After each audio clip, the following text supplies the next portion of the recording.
Good morning. Hey, good Good morning. morning. Good morning. Good morning. Welcome to another episode of Getting to Unstuck. And today is Thriving Thursday. At least it is when we're recording this. I'm not sure. Maybe it'll be a Thriving Friday or Saturday for you when you're watching or listening to this episode.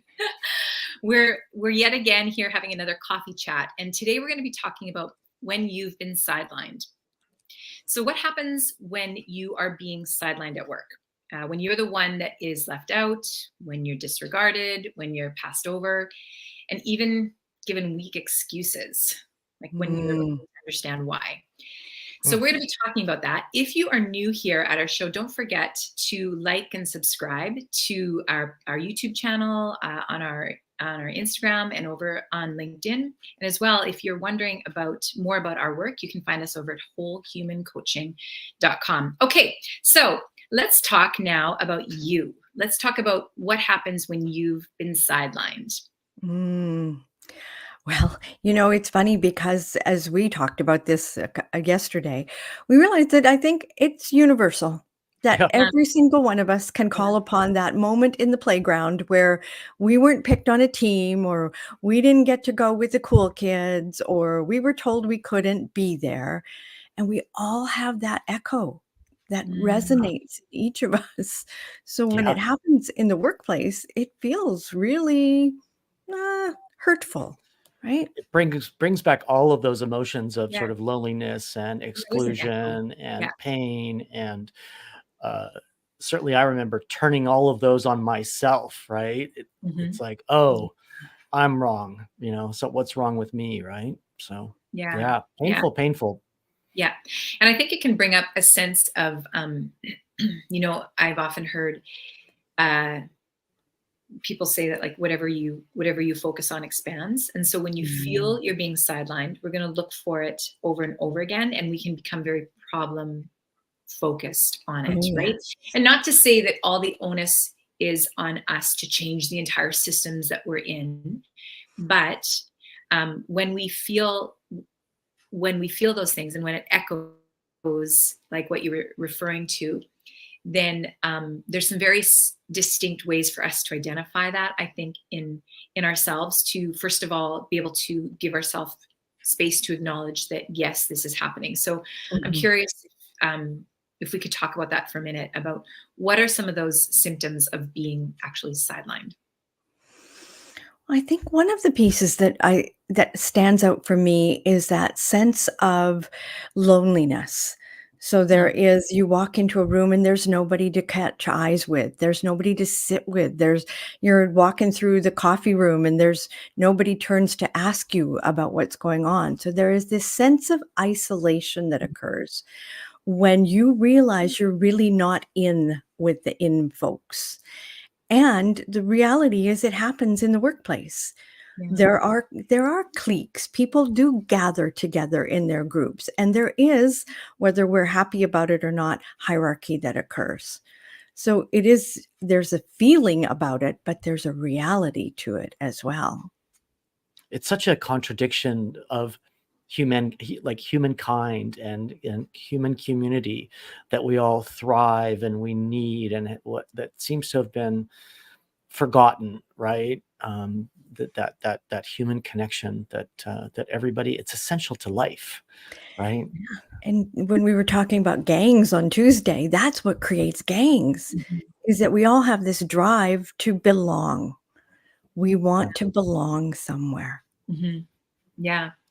And I feel like we have the right to, like just the, maybe that's too strong of a word, but it's like, it's almost like, maybe right. Yeah. Right. Is not the right word, but we have this deep-seated need that should be cherished, Yeah. Oh, it's that on it's the intrinsic hierarchy. worth. Yeah. Yeah. So I think that there are also some questions that that come up, that I've had for myself when I've been sidelined, that I hear some of the clients that I've coached or that we have worked with, when they know that they're questioning whether they've been sidelined. But it doesn't first start out as, it doesn't start out as, am I being sidelined? I think it starts out more as an internal question, because our human nature looks inside, we're meaning making machines, right? So we're asking, Mhm. what's wrong with me? It is. What That's did the I do big to deserve question. it? Mhm. And that's the impactful one. Yeah. Because if we look at a situation and we walk away thinking, "What's wrong with me?" Mhm. Then it becomes this internal spiral of, "Oh, it's got to be me. Look at those people all belong, and it's working for them, so it's gotta be something wrong with me." And Mhm. that becomes a self-perpetuating myth about who we are. Right. Right. Mhm. Yeah. I would argue that that's the area to dig into, Mhm. to scratch, start scratching in the dirt on when you are feeling that, right? Because um, I think we all agree that in that in that discomfort is a Mm. message or a story that perhaps you are not in the right place or the right place, time, space, Yeah. time, Yes. and it's I think it's a light, it's a beacon of Mhm. looking towards you, who you really are, and what Mm. is your true potential, and what are the possibilities if you did find your tribe, Oh.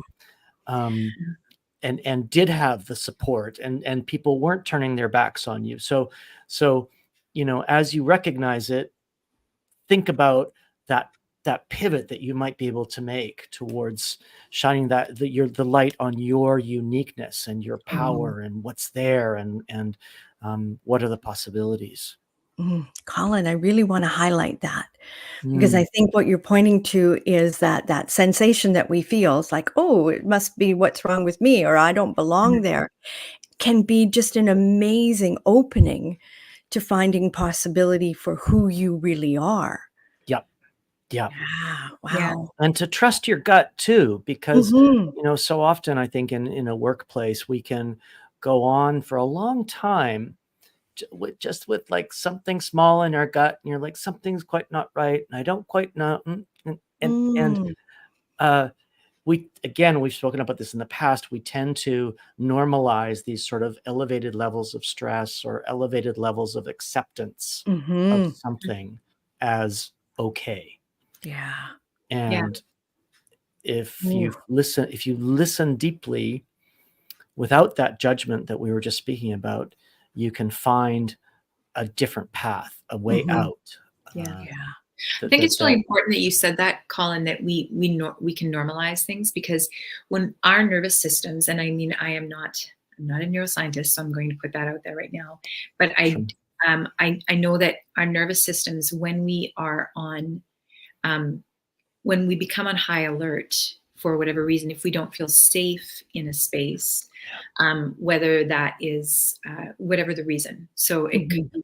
be, it's innumerable, Yeah. and it's but the whole point is if we do not feel safe in a space, then we become on high alert. But that actually does become normalized for us, so we can continue to tolerate situations, Mm. and Yes. we I think we can get to the point where we tolerate the sidelining, we can tolerate the injustice or the Mhm. inequitable situations that we find ourselves in, and we start to rationalize. So we tolerate, and then we start to Yeah, rationalize, and we inevitably start to sometimes gaslight ourselves on thinking that we are the problem, right? we do. So, Yeah. oh, sorry, go ahead, Carol. Well, I was just gonna say our current economy Yeah, often has us feel we need to justify. yeah, I have to be here. I've gotta keep this job. I need to move ahead. yeah, I want that promotion. All of those pieces continue to keep us in that yeah. space. But I think what I'm hearing is this opportunity that happens when we get that niggling like, "Yeah, this just doesn't feel right," is to consider about where we do belong and who we Yes. can be. Yeah. And Toko Turner wrote this wonderful book called Belonging, Mhm, and one of the pieces that she highlights in it is about being a black sheep. mhm, And what she is saying is that the black sheep are actually they're the artists, they're the inventors, they're the creators in our society. mm, And if they weren't alone, they couldn't do that. she's written something called the Black Sheep Gospel, and I just want to share one piece of it Yeah, because she says great. that if we become the champion of our right to be here, Mhm. we have that opportunity, and that remembering that our offering needs no explanation. It is Ooh, our own explanation that allows us to be here. So we can begin to trust who we are in any situation and to begin to kind of celebrate our uniqueness. right. Okay, so that's interesting. I really like that line. I hadn't heard that line before, but I just want to make sure I'm saying it correctly. We begin to become the champion of our right to be here. Right? Yes. So Mhm. I am curious how that looks for people, and in things that we could be thinking about in our if someone is listening right now and they're thinking, okay, how can I begin to champion my right to be here? Mm. Because inevitably there's also the nothing exists in an isolated incident, right? There's Sure. other things that are a result of that. So I'm curious what your thoughts are about what it looks like for people to champion the right to be there, or whether you've had experience doing that. I think for me, it all begins with that internal dialogue. It Mhm. becomes with that internal conversation, and it is a bit of a pivot. So Yeah, it comes from, I don't belong here, to I have a right to be here. Those are two right. different ways of Very. looking at the same situation. And then it becomes an internal inventory. Instead of what's wrong with me, where do I shine? What Yeah, is my contribution? And good. how can I highlight that in this particular environment? And I think that there is a parallel process to that, which you're pointing to, Colin, which is, if this is not the right environment, where Mhm. can I be a champion for myself in the right environment? So there is a duality to it. There And it is. may not be necessarily that you have to quit your job and throw the baby out with the bathwater and start all over, but it's kind of connected to what we've talked about in the past of creating your own personal toolkit, right? Your Whether it's Mhm. leadership or personal toolkit, where you have a very clear idea of who you are, and you've Mm, cleaned up some of those self-limiting beliefs and stories that you just mentioned. You can then align better in even within the business that you're in and say, hey, you know what, I might be better over on that team because that's more aligned to my uniqueness and the talents and the power and the passion and everything that I bring to the table. mhm, So if you can begin to do those inventories and also begin to inventorize the beliefs and the stories you're telling yourself, right? Because mhm. then you can say, oh, is this serving me? Is it real? Yeah. Where does it come from? What's the origin story? So um, we're certainly not advocating for, changing everything in your life and, Yeah. all that, but you can begin to identify and diagnose the stories and Mhm. articulate them and rewrite new ones Yeah. that work for you. Yeah. So let's pull that out a little bit more. Let's kind of play with Mhm. that for a minute. Okay. Sure. So when we talk about Colin, when you talk about like almost questioning or asking ourselves the story and the narrative, Yeah. um, what would that look like if I was someone that was listening to this, or I've experienced, and things that we're talking about is resonating with me at this moment, and I'm thinking, okay, well, what does that mean? Help me Mm. understand how that could look. What are some of your thoughts around that? Well, I mean, for me, it's about really inventorizing all of the beliefs that you've got towards, let's say, this particular situation. Mhm. Because a lot of time, if we are sidelined, you can go into that spiral that Carol was speaking about before, and it can be very hard to see any glimmer of light, right? And you Yeah. begin Mhm. to impact on top of yourself a lot of negativity and self-limiting belief stories. But if you can pause, and it might not be in the workplace, it might be on a weekend or wherever, and begin to journal what you are telling yourself, Okay. right? Mm. Because I think so often, even when we're speaking with people about, let's say, financial insecurity or a career plan, Mhm. someone will say, I want to be financially secure. Mhm.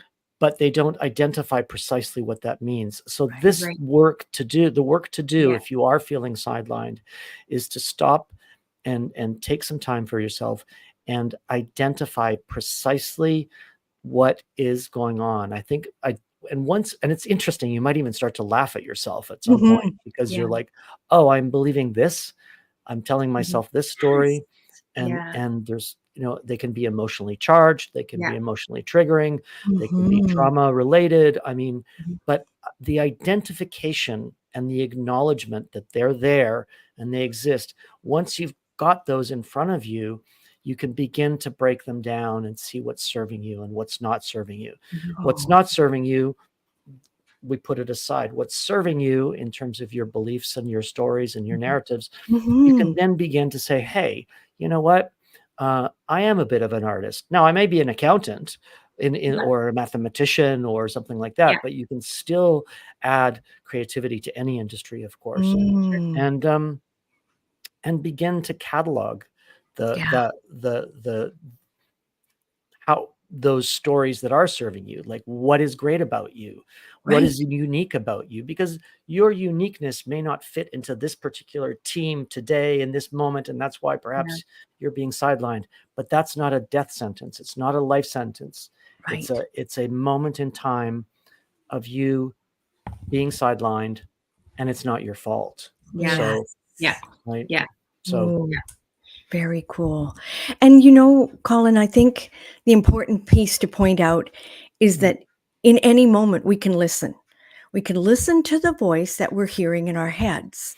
And once we begin to identify it, Mhm. we can, the word you used earlier, Crystal, was agency. Yeah. We begin to get some ability to be able to hear the distinction.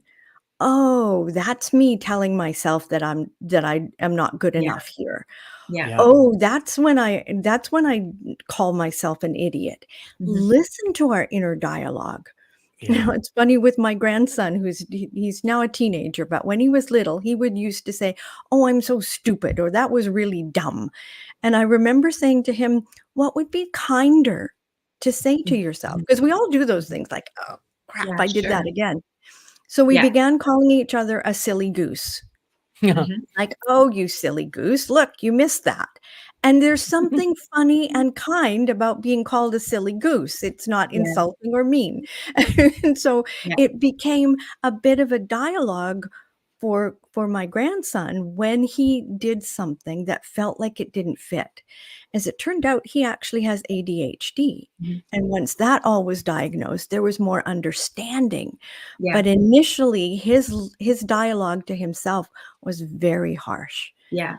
Yeah. Mm, I think also that by because change is an inside job. Oh, yeah. So by allowing ourselves and um, honoring ourselves and recognizing our worth in giving worth to our story and worth to recognizing our experience and honoring that experience also helps us get a measure of clarity that we may not have had before.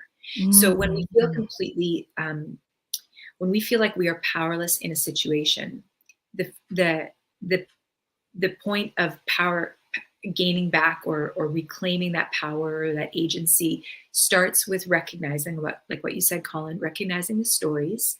And is there something that I can what is the story that I'm perpetuating? And as we start to change those Mhm. stories, then we start to realize things. And maybe it is that there is injustice and inequitability in our workplace, Yes. and there is absolutely nothing wrong with calling that out. Let's just be honest. Mm. There's nothing wrong with calling that out. In yep. fact, that should be called out. But also by allowing ourselves to change inside, then we get the clarity on how to do it, and we can continue to honor ourselves through the Mhm. process. If that Yeah. makes sense. I wanna leave us with a quote, and kudos here to Toko Pa Turner Mhm. again. She says, "But paradoxically, it's only when she honors that apartness Mhm. that she finally fits in." Yeah, Oh, exactly. yes. Wow, that's beautiful. Hallelujah. Mhm. You are a shining star. So Yeah, so just remember that. Mhm. It's brilliant. honoring that.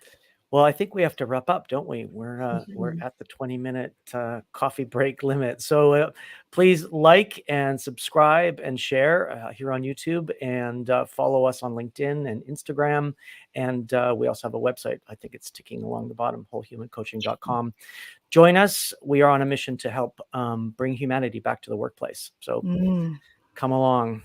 Love God to hear knows we from need you. it. Thank you. And until we see you the Thanks, next guys. time, we wish you all the best in life and work. Thanks for joining us. Thanks for joining.